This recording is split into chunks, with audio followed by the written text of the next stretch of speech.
Olá pessoal, eu sou Caim Wolf para o Detetive do Improvável. Hoje nós vamos fazer uma viagem em busca dos objetos misteriosos e que desafiam as interpretações da história real.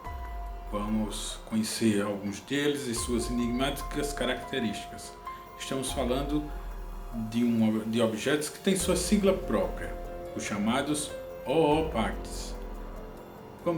Vamos juntos, vamos estudar esses artefatos, vamos avaliar o vídeo e enquanto rola a introdução, você já pode deixar o seu like ou se inscrever no canal. Vamos ao vídeo.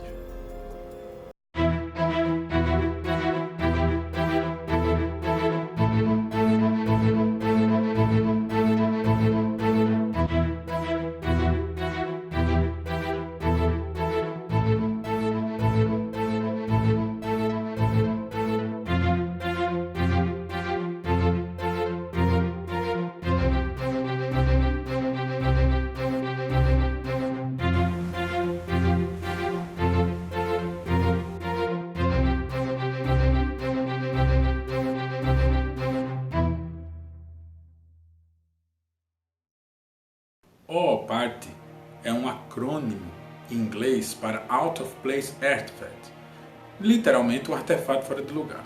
É uma terminologia criada pelo naturalista e criptozoólogo norte-americano Ivan Sanderson para denominar um objeto de interesse histórico, arqueológico ou paleontológico que se encontra em um contexto não usual e aparentemente impossível, o qual tende a desafiar a cronologia da história convencional. Esse termo é raramente usado pela maioria dos historiadores ou cientistas. Seu uso é limitado em grande parte para os criptozoólogos e defensores da teoria dos astronautas antigos ou criacionistas da Terra Jovem e até mesmo entusiastas do paranormal. O termo é usado para descrever uma grande variedade de objetos a partir de anomalias estudadas pela ciência convencional ou pela pseudo-arqueologia, chamada pseudo-arqueologia, longe de ser convencional. Mesmo para os objetos que tenham sido comprovadamente engodos ou têm explicações naturais. Ambas estudam. Os críticos argumentam que os OO-Parts, que não são enganos, são o resultado de uma má interpretação, ou uma ilusão, ou uma crença equivocada, de que uma determinada cultura não poderia ter criado um determinado artefato ou tecnologia, devido à falta de conhecimento ou de materiais para a época. Seguidores consideram os OO-Parts como prova de que a ciência convencional está ignorando grandes áreas de conhecimento, seja voluntariamente ou por ignorância dogmática. Muitos escritores e pesquisadores que questionam visões convencionais da história usaram os pressupostos OO-Parts na tentativa de reforçar seus argumentos. A ideia é que essas anomalias estão localizadas nos registros arqueológicos para desafiar os modelos científicos da evolução humana. Os OO-Parts foram utilizados para apoiar as descrições religiosas da pré-história, as teorias dos astronautas antigos ou a existência de civilizações desaparecidas que possuíam um conhecimento e tecnologia ainda mais avançada do que a nossa. Alguns exemplos curiosos de OO-Parts são o próprio pássaro de Saqqara, que é um artefato em forma de pássaro feito de madeira de plátano, descoberto durante a escavação de 1898 no túmulo de Pa-di-Imen, em Saqqara, no Egito. Foi datado de aproximadamente 200 a.C. e está agora abrigado no Museu de Antiguidades Egípcias, no Cairo. O pássaro de Saqqara tem uma envergadura de 180 mm e pesa cerca de 39 gramas. Sua finalidade não é compreendida por conta da falta de documentação desse período histórico do Egito. A interpretação tradicional defende que alguns acham que o pássaro de Saqqara poderia ser um objeto cerimonial, porque o falcão, um pássaro pelo qual o pássaro de Saqqara foi modelado, é a forma mais comumente usada para representar vários dos deuses mais importantes da mitologia egípcia, mais notavelmente a divindade do falcão, Horus, e a divindade do sol, Ra. Outros dizem que pode ter sido um brinquedo para uma criança da elite da sociedade ou que poderia ter funcionado como uma espécie de catavento. Alguns também especularam que pode ter sido usado como uma espécie de bumerangue, já que essa tecnologia era comum e bem conhecida no Egito Antigo, na forma de um bastão de arremesso usado para caçar aves aquáticas. Mas a hipótese mais provável é que esta ave ficava posicionada no mastro dos barcos sagrados usados durante o festival de Opet. Relevos mostrando esses barcos são encontrados no templo de Khespsisis em Karnak e datam do período do Império Novo. Já a chamada arqueologia proibida tem sua interpretação da seguinte forma. Para ela, alguns sugeriram que a ave de Saqqara pode representar a evidência de que o conhecimento dos princípios da aviação já existiam muitos séculos antes do que se acreditava. O médico, arqueólogo e parapsicólogo egípcio Khalil Messiha especula que os antigos egípcios desenvolveram a primeira aeronave. Apesar dessas alegações, no entanto, nenhum antigo avião egípcio jamais foi encontrado e nenhuma outra evidência sugere sua existência. Como resultado, a teoria de que o pássaro de Saqqara é um modelo de uma máquina voadora não é aceita pelos egiptólogos tradicionais. Richard Ellion observa que o objeto é muito pesado e instável para voar. Um outro exemplo de wall part são os famosos artefatos Quimbaya.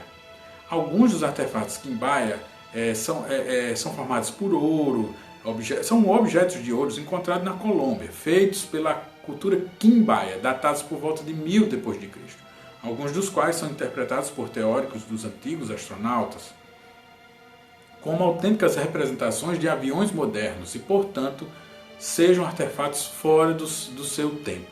O conjunto das figuras, medindo 5 a 7 cm², são descritas na arqueologia tradicional como retratações de pássaros, lagartos, anfíbios, peixes e insetos comuns naquela região e período, alguns deles altamente estilizados, como os presentes do Museu do Ouro em Bogotá.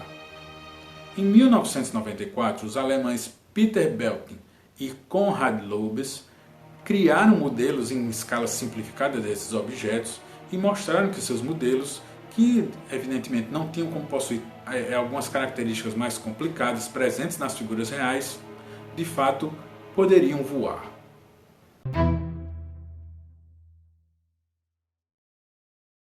Bem, os objetos chamados de wall part, eles estão presentes em todos os estudos e já em muitos vídeos e reportagens do Detetive do Improvável. Nós já falamos logo no início do nosso site, nós falamos a respeito das estatuetas de Acámbaro, ou Ankabaro para alguns, que mostram dinossauros convivendo com homens. As mesmas figuras, inclusive, as mesmas sugestões dessa provável convivência encontradas nas famosas pedras de Ica, onde você tinha, além de homens convivendo e lutando e até adestrando alguns dinossauros, você também tinha incríveis demonstrações de conhecimentos científicos e médicos, com transplantes de coração, transfusão de sangue, e toda uma cultura que seria literalmente improvável para a época que foram feitas, segundo a história oficial. Além desses exemplos que nós vimos, temos também os próprios artefatos, as luzes do vídeo de chamas eternas que nós fizemos, as famosas luzes lá dos templos egípcios, né?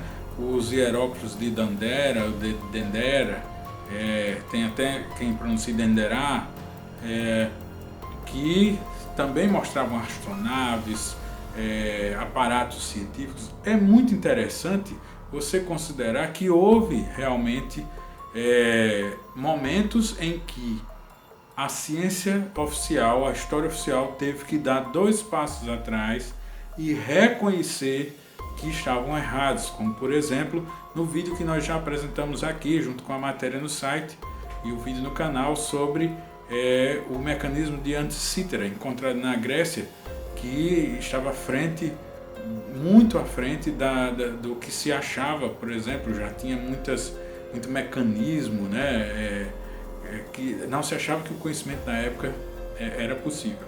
Mas se a gente for assim mais Se a gente se aprofundar mais ainda nos provérbios ou partes, pessoal, nós vamos ter deles até gritantes, que não são necessariamente objetos, mas nós vamos trazer para vocês, por exemplo, os enigmáticos blocos de Baalbek, né, onde é a chamada cidade dos gigantes, porque não tinha como na época se transportar ou fazer aquelas pedras únicas apresentadas em Baalbek.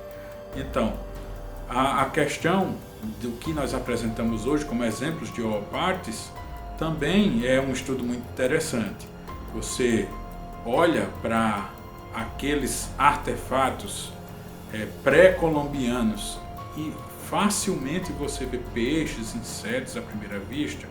Bom, os incrédulos, né, os céticos vão dizer que é uma pareidolia, como quando você olha para as lâmpadas lá dos egípcios, você vê que é uma pareidolia que na verdade para eles seria, na verdade, o lótus, a flor de lótus com uma serpente no meio, e o que a gente acha que é o vidro da lâmpada é na verdade o aroma da flor de lótus. Essa é a interpretação oficial. E tantos outros artefatos que são considerados embustes, não aceitos na sua época, ou de interpretações errôneas, e como falamos de pareidolias ou pareidolias pela ciência oficial. Por outro lado, os teóricos de um passado misterioso que envolve tanto os deuses astronautas, ou para mim, que penso mais numa teoria de a possibilidade de ter existido outras civilizações humanas e ela ter desaparecido sem deixar resquícios. Esses artefatos estão aí e sugerem que é possível eles serem provas. Mas se você fecha os olhos de forma dogmática, como se fosse uma espécie de religião, se a ciência faz isso, então você só seguirá o seu próprio método, não terá outras interpretações. E com essa aplicação desse método, o mecanismo de Antisítera jamais teria sido reconhecido. Então, se temos esperança que os estudos continuem desses enigmáticos artefatos, que hajam experiências, como a gente pode ver, a experiência que fez uma réplica, né, dos objetos pré-colombianos de ouro, e eles voaram, terminaram conseguindo ter a aerodinâmica, tinha conhecimento científico da aerodinâmica, né? Também você vê como realmente o pássaro de Saqqara, em todas as interpretações primitivas de pássaro, ele tem uma cauda plana, e o pássaro de Saqqara tem uma cauda exatamente aerodinâmica para uma espaçonave. O pássaro de Saqqara é interessante porque ele também pode retratar algo visto nos céus, algo que não poderia ser literalmente da cultura egípcia. Então nunca iria se achar, por essa interpretação, um avião egípcio. Mas os egípcios que fizeram o pássaro de Saqqara podem ter visto algo no céu, não pertencente à cultura deles, que lhes pareceu um gigantesco pássaro que tinha uma cauda reta ao invés de plana. E por isso fizeram aquela retratação, e por isso que tinha toda a questão da aerodinâmica, porque eles foram fiéis ao que viram no céu.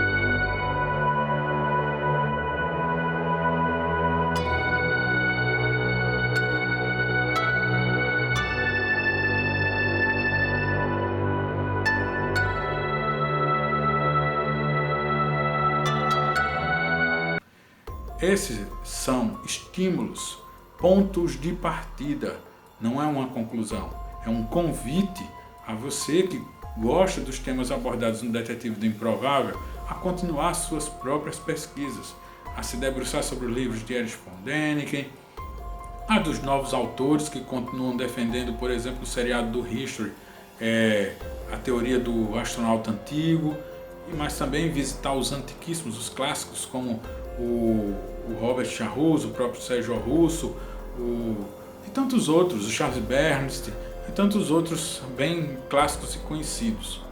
Nós vamos sempre tentar manter vocês estimulados a procurar esses livros em sebos e fazer sua própria biblioteca do improvável.